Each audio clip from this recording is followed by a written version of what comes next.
মায়ের গর্ভ থেকে মাত্র ভূমিষ্ঠ হওয়া শিশু বাংলাদেশ মাত্র নামকরণ হলো, মাত্র স্বাধীন হলো পাকিস্তান থেকে। আর সেই শিশু রাষ্ট্রের প্রথম রাজবন্দী হচ্ছে অবসরপ্রাপ্ত মেজর জলিল। এই অপরাধে 31শে ডিসেম্বর বেলা 10টায় মেজর জলিলকে গ্রেপ্তার করা হয়। তিনি স্বাধীন বাংলাদেশের প্রথম রাজবন্দী।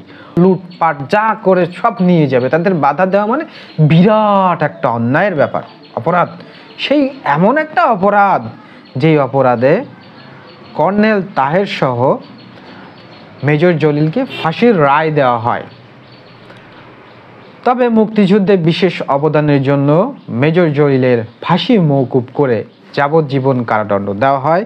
1980 সালের 26শে মার্চ তিনি মুক্তি লাভ করেন। স্বাধীনতা পরবর্তী সরকার সমূহের ভাবখানা দেখে মনে হয় মুক্তিযোদ্ধারা ছিল এক শ্রেণীর কামলা, যাদের কাজ ছিল হানাদার তাড়িয়ে দেশের অসৎ কিছু সামরিক, অসামরিক, ব্যবসায়ী ও অব্যবসায়ী এরকম এক শ্রেণীর রাজনৈতিক ব্যক্তিবর্গের কাছে দেশের শাসনভারকে তুলে দেওয়া।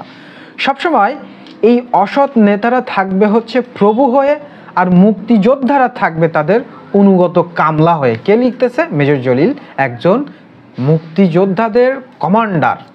তিনি লিখতেছে যে মুক্তিযোদ্ধাদেরকে স্বাধীনতার পরবর্তী সময়ে মানে এই দেশের রাজনৈতিক নেতাদের ভাবখানা দেখে মনে হয় যে মুক্তিযোদ্ধারা ছিল এক শ্রেণীর কামলা।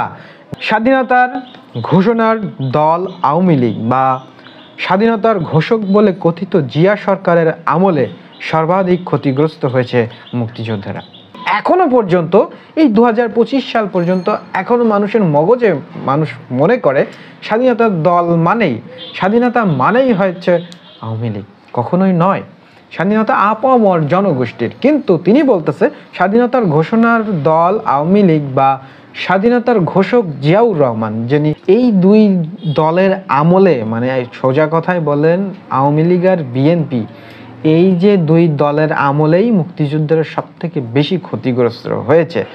স্বাধীনতার ঘোষণা দেওয়ার পরবর্তীতে শেখ মুজিব কেন পাকিস্তানিদের সাথে বৈঠকে বসতে চেয়েছিল?